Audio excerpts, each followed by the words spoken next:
கிறிஸ்தவ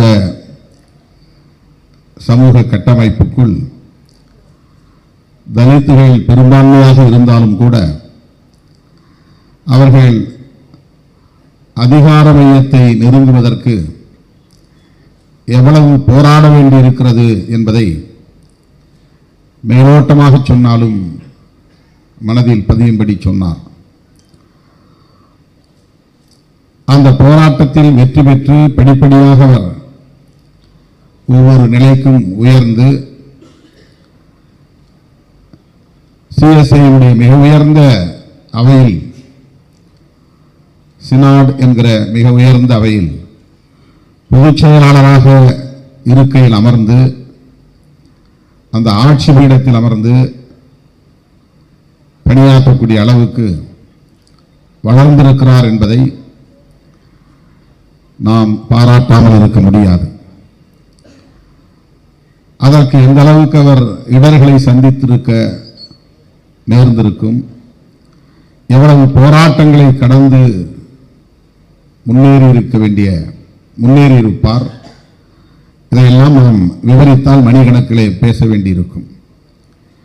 பொதுவாக அதிகாரத்தை நோக்கி பயணிக்கிற போது எல்லோருக்கும் இத்தகைய போராட்டம் இருக்கத்தான் செய்யும்.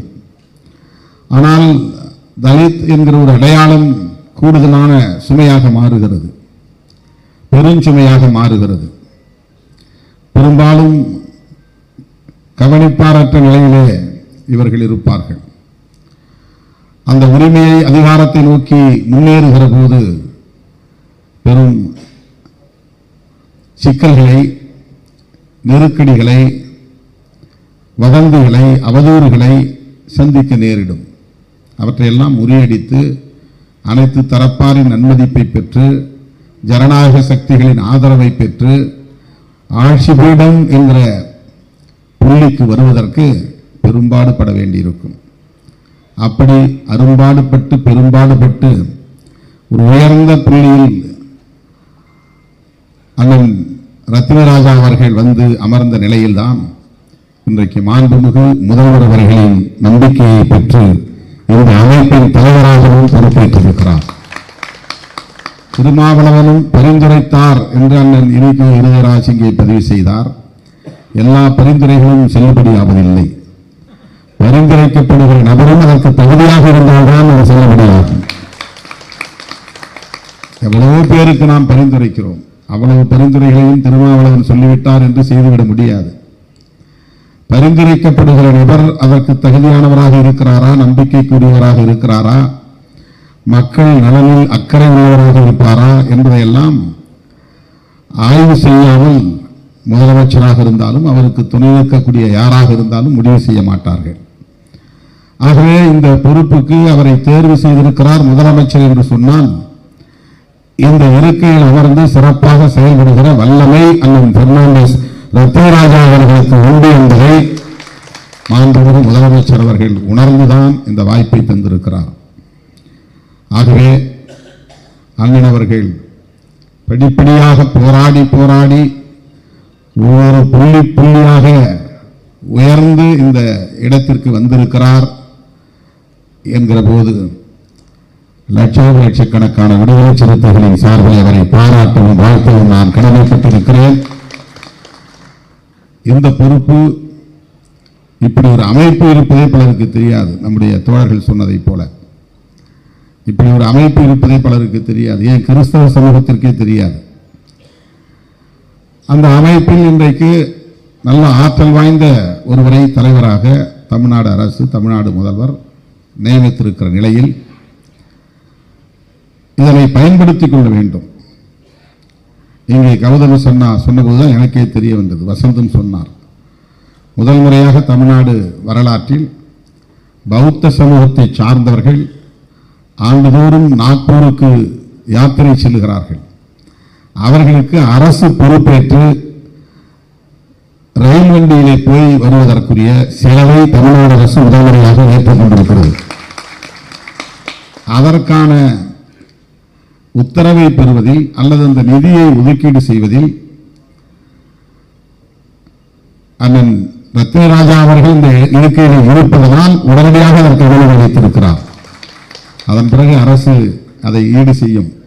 ஆனால் இந்த அமைப்பின் சார்பில் தமிழ்நாட்டை சார்ந்த பௌத்தர்கள் நாக்பூர் சென்று தமிழகத்திற்கு திரும்புவதற்கு 2 பெட்டிகளை ரயில் வண்டியிலே முன்பதிவு செய்து கொள்ளக்கூடிய வசதி, அதற்கான செலவை தமிழ்நாடு அரசு ஏற்றுக்கொள்ளும் என்கிற ஒரு நிலைப்பாடு தமிழக அரசியலில் முதல் முறையாக நிகழ்ந்திருக்கிறது. இது நிகழ்வதற்கு அண்ணன் ரத்னராஜா அவர்களும் இன்றைக்கு துணையாக இருந்திருக்கிறார் என்பது மகிழ்ச்சி அளிக்கிறது. அந்த வகையிலும் நான் அவரை பாராட்டவும் வாழ்த்தவும் கடமைப்பட்டிருக்கிறேன். சிறுபான்மையினர் நலன் குறித்து பேசுகிற போது சட்டமன்ற உறுப்பினர் பரந்தாமன் அவர்கள் ஒரு கருத்தை இங்கே பதிவு செய்தார், கட்டளையிட்டார். தமிழ்நாட்டுக்குள் நீங்கள் சுருங்கிவிடக்கூடாது, இந்தியா முழுவதும் சுற்றுச்சூழன்று பணியாற்ற வேண்டும், தலித்துகள், பழங்குடிகள், சிறுபான்மையினர் ஆகியோரை அணிதிரட்டக்கூடிய அரசியல்படுத்தக்கூடிய பெரும் பொறுப்பு திருமாவளவனுக்கு இருக்கிறது என்று இங்கே சுட்டிக்காட்டினார்.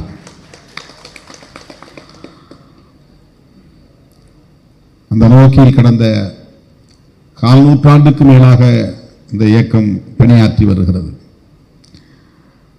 நான் தலைமை பொறுப்பேற்ற நாளிலிருந்து தென்னிந்திய மாநிலங்கள் கர்நாடகா, ஆந்திரா, தெலுங்கானா, கேரளா போன்ற மாநிலங்களுக்கு தொடர்ந்து சுற்றுப்பயணம் மேற்கொண்டு வருகிறேன். அங்குள்ள மக்களின் பிரச்சனைகளுக்காக கள இறங்கி போராடியும் வருகிறேன். இங்கு போராடுவது போல் நான் ஆந்திராவில் நடக்கிற வன்கொடுமைகளை கண்டித்து பல போராட்டங்களில் பங்கேற்றிருக்கிறேன். லட்சுமிபேட்டை என்கிற இடத்துல ஒரு விடியற் காலையில் ஒரு சமூக குடியிருப்புக்குள்ளே புகுந்து தாக்குதல் நடத்தி 5 பேரை படுகொலை செய்த போது ஸ்ரீகாகுளம் மாவட்டத்தில் உடனடியாக இந்த பகுதிக்கு சென்று அந்த மக்களுக்கு ஆறுதல் சொல்லிவிட்டு மருத்துவமனையில் இருந்தவர்களுக்கு எங்களாலான சிறிய உதவியையும் நிதி உதவியையும் செய்துவிட்டு அங்கே ஒரு மாபெரும் கண்டன பொதுக்கூட்டத்திலும் பங்கேற்றிருக்கிறேன். அதுபோல ஆணவ கொலைகள் நடக்கிற இடங்களுக்கு நேரடியாக சென்று மக்களை சந்தித்து ஆறுதல் சொல்லிவிட்டு அவர்களுக்கு விடுதலை சிறுத்தைகள் கட்சியின் சார்பிலே நிதி உதவியும் செய்திருக்கிறோம். நாடாளுமன்றத்திலும் அதே போல ஆந்திராவில் நடந்த ஒரு ஆணவ கொலை தொடர்பாக சுட்டிக்காட்டி பேசியிருக்கிறேன். ஆந்திரா, தெலுங்கானா மட்டுமல்ல, கர்நாடகாவிலே கம்பாலப்பள்ளி என்கிற இடத்தில் 25 ஆண்டுகளுக்கு முன்பு 7 பேர் படுகொலை செய்யப்பட்டார்கள் KGF. அந்த 7 பேர் படுகொலையை கண்டித்து ஆயிரக்கணக்கானவர்களை திரட்டி சட்டமன்றத்தை நோக்கி, கோட்டையை நோக்கி பேரணி நடத்திய இயக்கம் விடுதலை சிறுத்தைகள் கட்சி. அப்படி எல்லா இடங்களிலும் மராட்டிய மாநிலத்திலும் கூட பல்வேறு பிரச்சனைகளை ஒட்டி போராட்டங்களில் பங்கேற்கிறோம், மக்களோடு களத்தில் நிற்கிறோம். இது என்னுடைய தலைமையை அகில இந்திய அளவிலே விரிவுபடுத்த வேண்டும் என்கிற நோக்கில் அல்ல, பாதிக்கப்பட்ட ஒரு பக்கம் நிற்க வேண்டும் என்கிற அந்த ஒற்றை நிலைப்பாடுதான். சிறுபான்மையினம் எங்கே பாதிக்கப்பட்டாலும் அங்கே போய் களத்திலே நின்றிருக்கிறோம். CAA சட்டம் கொண்டு வந்த போது ஆந்திராவிலும் கர்நாடகாவிலும் நடைபெற்ற இஸ்லாமியர்களின் ஆர்ப்பாட்டங்களில் பல ஆர்ப்பாட்டங்களில் நான் பங்கேற்றிருக்கிறேன். மேங்களூரில் நடைபெற்ற பல நிகழ்ச்சிகளில் நான் பங்கேற்றிருக்கிறேன். கேரளாவிலே பல நிகழ்ச்சிகளில் பங்கேற்றிருக்கிறேன். இதுவெல்லாம் ஊடகங்களில் பதிவானதில்லை. அதற்கு ஊடகங்கள் பெரிய முக்கியத்துவமும் தருவதில்லை, நாமும் அதை பொருட்படுத்துவதில்லை.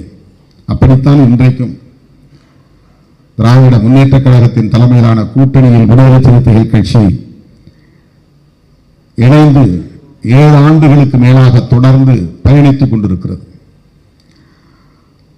ஆளுங்கட்சி கூட்டணியில் நாங்கள் இருக்கிறோம் என்றாலும் கூட பாதிக்கப்படுகிற மக்களின் குரலை தொடர்ந்து ஒலித்து வருகிறோம், போர்க்குரலை எழுப்பி வருகிறோம்.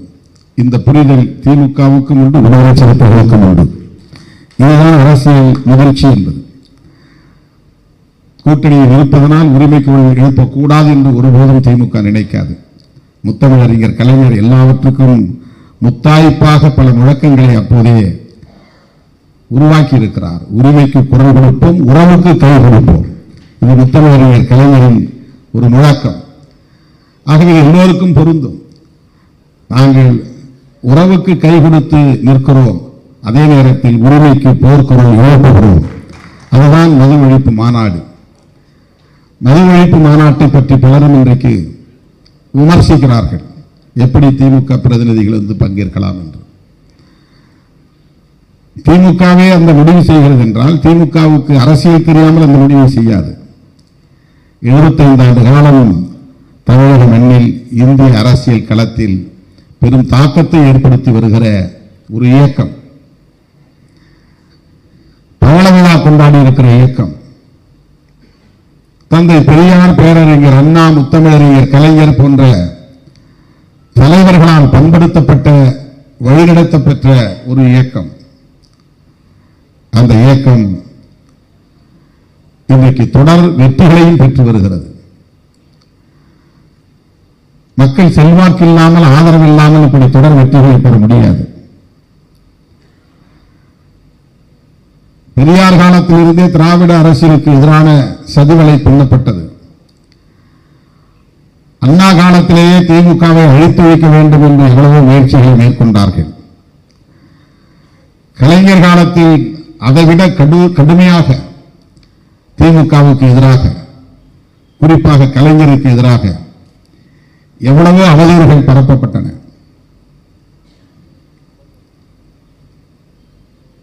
அவற்றையெல்லாம் தாண்டி தொடர்ந்து திராவிட முன்னேற்ற கழகம் வெற்றி பெறுவதற்கு என்ன காரணம், அதை நாம் எண்ணி பார்க்க வேண்டும். எல்லா பிரச்சனைகளிலும் திமுகவை குறிவைத்து கடுமையான விமர்சனங்களை வைத்திருக்கிறார்கள். ராஜீவ்காந்தி படுகொலை செய்யப்பட்டதற்கே திமுக தான் காரணம் என்றார்கள். திமுக அலுவலகங்களை சூறையாடினார்கள், கொடிக்கம்பங்களை வெட்டி சாய்த்தார்கள். அதற்கு பிறகு நடந்த தேர்தலில் 2 தொகுதிகளில் மட்டும்தான் வெற்றி பெற்றது. 232 தொகுதிகளில் தோற்று போனது. எப்படி மீண்டும் உயிர் பெற்றது? எம்ஜிஆர் கட்சியை விட்டு வெளியேறிய போது மிகப்பெரிய பிளவை சந்தித்தது திமுக. இனி அவ்வளவுதான் என்று சொன்னார்கள். மறுபடியும் திமுக எப்படி உயிர் பெற்றது, உயிர் தெழுந்தது, எண்ணி பார்க்க வேண்டும். வைகோ போன போது அவ்வளவுதான், முடிந்தது. எல்லா மாவட்ட செயலாளர்களும் 18 மாவட்ட செயலாளர்கள் அவர் பின்னால் போய்விட்டார்கள், இளைஞர்கள் போய்விட்டார்கள். இது அவ்வளவுதான் திமுக என்ற ஒரு கணிப்பு இருந்தது. ஆனாலும் மறுபடியும் திமுக உயிர் தெழுந்தது. மிசா காலத்திலே மிகப்பெரிய நெருக்கடியை சந்தித்தது. முன்னணி தலைவர்கள் எல்லாம் வேட்டையாடப்பட்டார்கள். இனி அவ்வளவுதான் இந்த கட்சி என்று 76, 77 பேசப்பட்டது.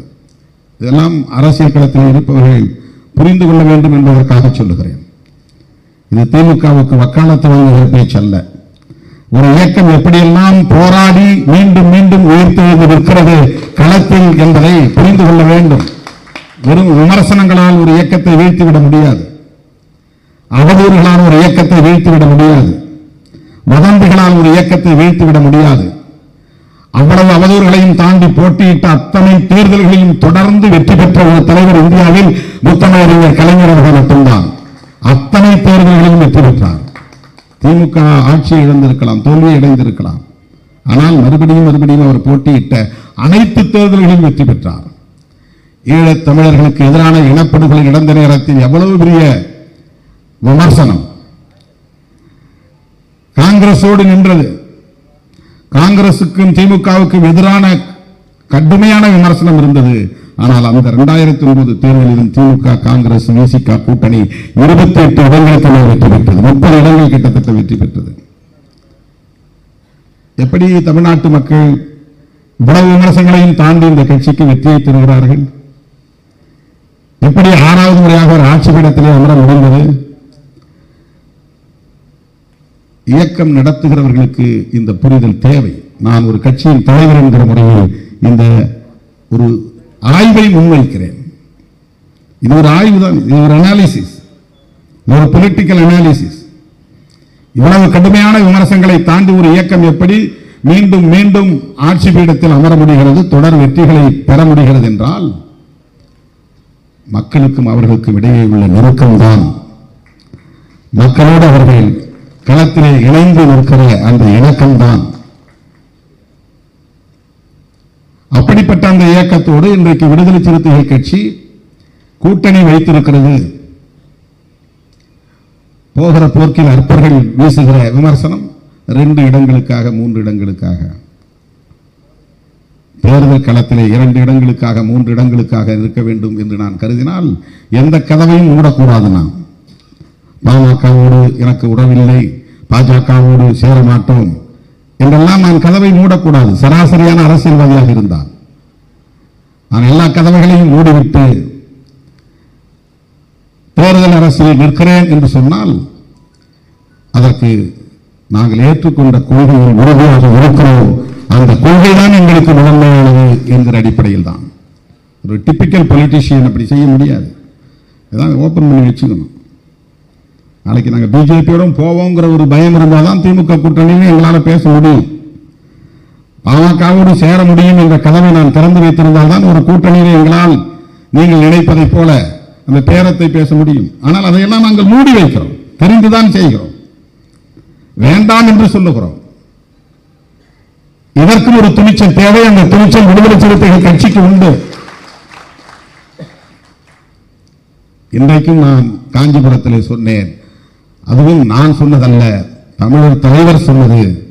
முத்தமிழறிஞர் கலைஞரை வைத்துக் கொண்டு பொன்விழாவிலே 50வது ஆண்டு நிறைவு விழாவிலே காமராஜர் அரங்கத்தில் நடைபெற்ற நிகழ்ச்சியில் பேசும்போது அவர் பேசினார், பல கூட்டங்களில் பேசினார்.